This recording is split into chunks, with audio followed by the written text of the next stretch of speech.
Rockstar actually did it. They released the next-gen update for GTA 5, and it's groundbreaking. For the cheap price of only £40, you can upgrade to a completely game-changing experience of the enhanced edition of GTA 5 that includes a slightly higher frame rate and some fucking reflections. They've done it again, haven't they?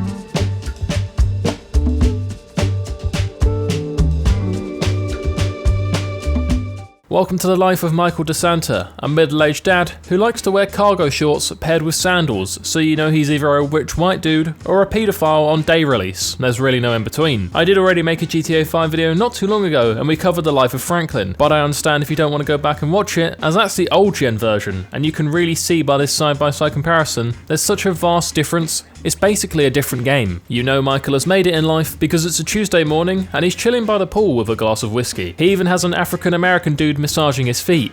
No, I'm kidding. This isn't 1872, that's just Franklin, his new mate. Franklin wants to know about any favours Michael needs because money's tight and he's got to make ends meet and pay his aunt rent money or she'll take away his Xbox for a week. Michael's like, yeah, big man, let's go grab some coffee, but our plans are ruined by Michael's dilapidated son Jimmy needing to be bailed out of a small situation. You see, he attempted to sell his dad's yacht, but the buyers have stolen it and kidnapped him. Jimmy really has it easy moving valuables like a yacht. When I was a teenager, I had to make money by buying weed and then selling it at inflated prices to private school kids on the other side of town. It was small profit margins. Franklin, being the alpha he is, boards the yacht and begins slapping up the gangsters who stole it.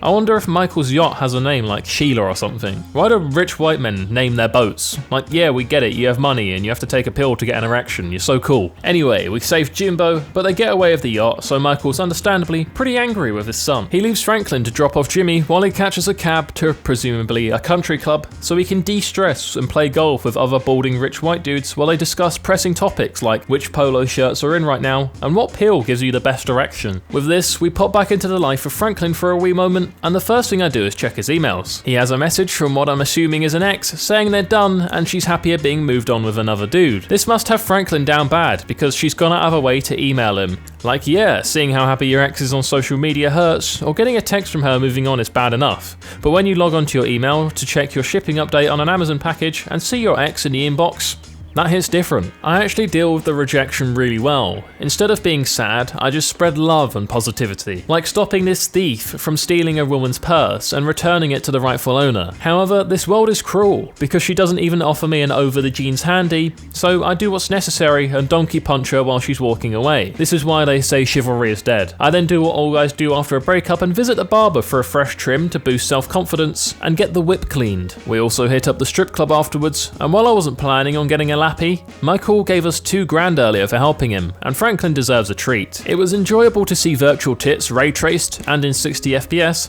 but I can't help to think it would have been better if this Romanian bouncer wasn't staring at me the entire time. Feeling refreshed the next day, I go to see what Michael's up to. When I pull up to the crib, there's a dude in leopard print boxer shorts running down the driveway, and I've never seen someone look more like a sex offender in my entire life. It turns out that dude was Michael's wife's tennis coach, and he was banging her behind his back. Damn. And here Michael was thinking he was teaching her to improve her backhand, but the only thing he was hitting was that pussy dog. We hop into the truck, where we would chase down the little quagmire look-alike until Walter White and Jesse Pinkman cuck Michael harder than his wife's tennis coach by cutting us off in an RV. We do, however, eventually track him down though to a beautiful home in the hills. Not bad for a tennis coach. Anyway, we winch the house and pull down the entire balcony, probably worth hundreds of thousands of dollars, which seems like a fair reaction. Thanks to GTA, I now know not to trust my girlfriend with tennis coaches, but luckily for me, she doesn't play any sports. The only thing she really does is have her best friend Tyrone over where they play really intense games of Monopoly in the bedroom, and I'm not allowed in, but it sure does sound good from the outside. Old tennis coach matey gives us a bell and is like, yeah, nah, that wasn't my house, big dog. You just destroyed the property of Martin Madroza, who wears his shirts unbuttoned at the top to reveal thick chest hair and a gold chain, so you know he means business. He gives Michael a quick baseball bat to the arm and tells him he has to pay back the money it will cost to repair the balcony, so now we're in debt to some kind of Mexican gangbanging businessman. His yacht getting stolen, his wife cheating on him, and now this. Michael is having a week almost as bad as that time when a hacker got into my Xbox account and reset my stats on Modern Warfare 2. I sacrificed my grades for that 10th prestige, and it was all gone in the blink of an eye. We give old matey Lester a bell and tell him we need to get back in the heist game because we need some money fast. I don't know why Michael had to go to the park to call him. I guess he just needed a change of scenery after getting whacked outside of his own home. What an embarrassment. The good thing about parks is you can spy on joggers wearing tight yoga pants. I mean, there's always dogs. I walk over to this husky to pet him, but as soon as I get there, the owners just leave me with him. So yeah, I guess I've got a dog now. It's a female, which makes her my new bitch, so I'm gonna go ahead and call her Modest Pelican. I arrive at Lester's place, and over the street I notice a couple of builders on site.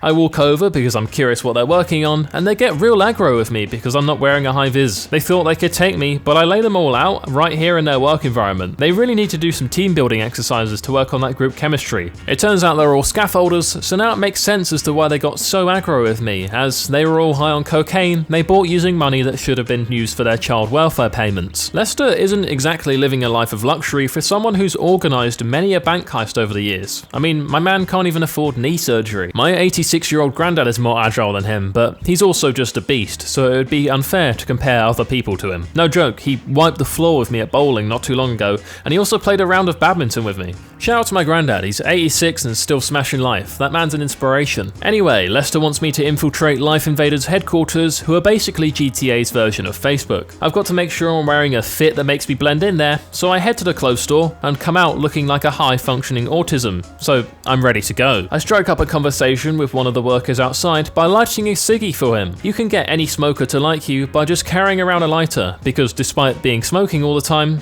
none of them ever seem to have a working lighter. He invites me in because he thinks I'm some tech guy and asks me to solve a little problem he's got with his computer. He's actually got a porn virus, which means he must have been smashing one out under the desk at the work computer. A risky move, but one that I respect nonetheless, as long as he didn't make any of his fellow employees uncomfortable, because you know if they get fired, they'll post on Twitter about what a toxic work environment it was. I use this opportunity to quickly sneak into the CEO's office and replace that brand new phone they're revealing tonight with the one that Lester gave me, so he'll look like a fool on live TV at the reveal when it doesn't work. I go home to watch the big reveal, ready for the CEO to look like a fool in front of the whole world. We gave him a bell to get ready for this practical joke, and yeah, it turns out Lester is actually a terrorist and the phone actually blows up, killing the CEO. I thought we were just going to call him and say D's nuts or something and embarrass him, but no, this was a murder operation. Lester is over the moon because this means Life Invader stocks have plummeted, which actually reminds me I need to get in the market myself. I buy 4 shares in Binko for literally no reason because I don't understand the market one bit, so yeah, I'm basically now one of those YouTubers who wears Lacoste V-neck jumpers and gives you horrible crypto advice in front of their mum's Range Rover. With everything going on right now, Michael needs an outlet, or he's going to bottle up all those emotions and have them burst out in unhealthy ways, so I head down to the tennis court. Nothing like getting back at my wife for cheating on me, like absolutely scolding her on the court.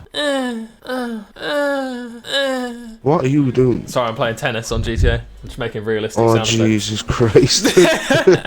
With my alpha dominance re-established on the household, all I need to do now is piss on the plants and mark my territory, warding off other males in the area, and maybe my wife will start sleeping with me again. I drop by Lester's place, and he has a location for the high sorted, so we just need to go and scout it out. It's a local jeweler's that sells high-end stuff, so he gives me a pair of glasses that record everything while I go inside. Once inside, I take pictures of the vents, cameras and valuables, then head to the roof and look for other possible entries. Job done, and Lester tells me he'll catch me if I jump off the roof, so I put my full trust in him, but it turns out he was just pranking me like he did the Life Invader CEO, and I shatter my entire vertebrae. Nice one, Lester, real knee slapper that. We get back to the base of operations and walk through the plan, where I also get to pick who helps us with the heist. I obviously go with whoever takes the lowest cut, because Jeff Bezos didn't get to where he is today by paying his employees livable wages. Apparently it's ethically wrong to right hook your kids these days, so instead of getting angry at Jimmy for being an incompetent fuck and getting his bolt stolen, I instead decide a bike ride would be best for our relationship. Nothing bonds a father and son like riding your bikes at the beach.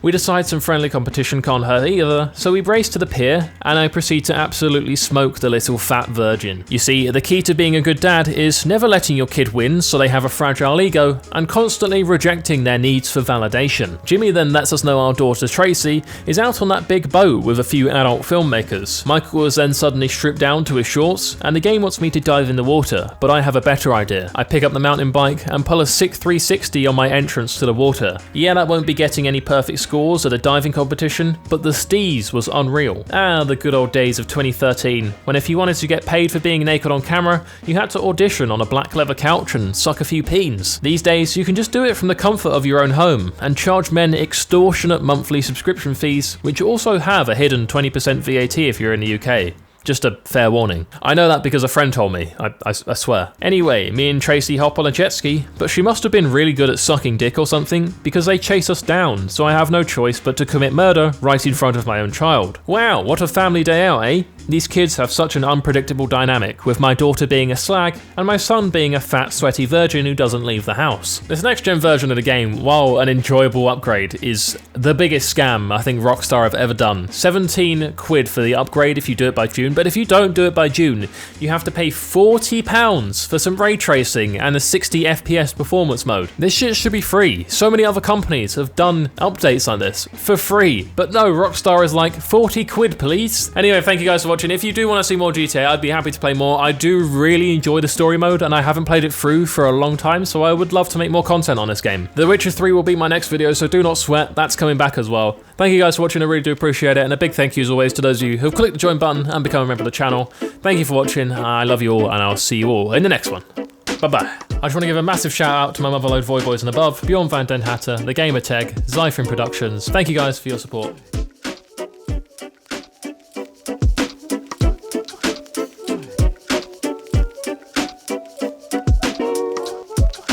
Fine.